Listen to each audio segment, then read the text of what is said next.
नमस्कार, जय हिंद, जय मिथिला। सबसे पहले तो अहाँ संपूर्ण मिथिलावासी व देशवासी के हमरा तरफ से नवरात्रि के शुभ अवसर पर हार्दिक शुभकामनाएं।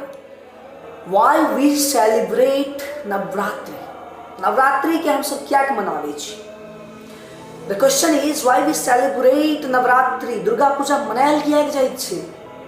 एहन कहल जाय छै एक समय के बात रहे जखन महिषासुर नाम के एकटा बड़का से दैत्य के पृथ्वी पर मतलब उत्पात के समय रहे।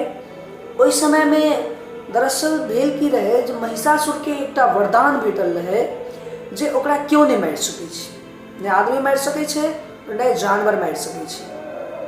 और ई जे एकर मतलब वरदान रहे आई के ई की करे तो फायदा उठा कर बहुत ज़्यादा पृथ्वी पर नुकसान करे।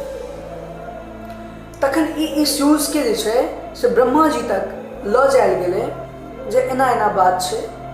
तखन अलग अलग रूप में माँ दुर्गा जे छथिन से जना प्रथमं शैलपुत्री च द्वितीय ब्रह्मचारिणी तृतीय चंद्र घंटेति कुष्मांडेति चतुर्थकम पंचमम स्कंदमातेति खष्टं कात्यायनीति च सप्तमं कालरात्रिति महागौरीति चाष्टमं नवमं सिद्धदात्री च प्रथमं शैलपुत्री च द्वितीय ब्रह्मचारिणी तृतीय चंद्र घंटेति कुष्मांडेति चतुर्थकम पंचमम स्कंदमातेति खष्टं कात्यायनीति च सप्तमं कालरात्रिति महागौरीति चाष्टमं नवम सिद्धदात्री च एहन कहल जाय छै। 9टा रूप, अलग अलग रूप, इस सब मिलाकर दुर्गा बने छै। और माँ दुर्गा दशमी के नाम से जकरा विजयादशमी कहै छै, दशहरा कहै छै, ओहि दिन महिषासुर के वध करै छथिन।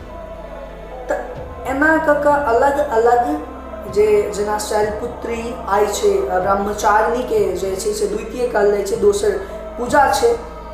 तऽ सबटा मिलकर पावर एकटा क्रिएट होइ छै और वो महिषासुर के वध करे छै।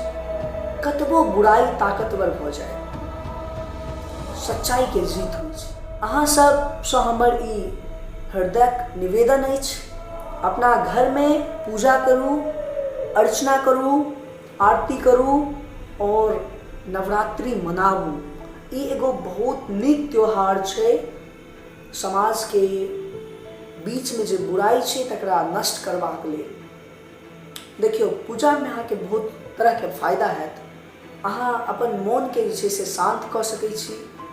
अहाँ एकटा जे से वेल मतलब जे से कहि सकै छी जे एगो जे नॉर्मल ह्यूमन बिहेवियर होइ छै अहाँ ओहि चीज के बुझि पेबै। जखन मैं एगो छोट उदाहरण बताबै छी। जखन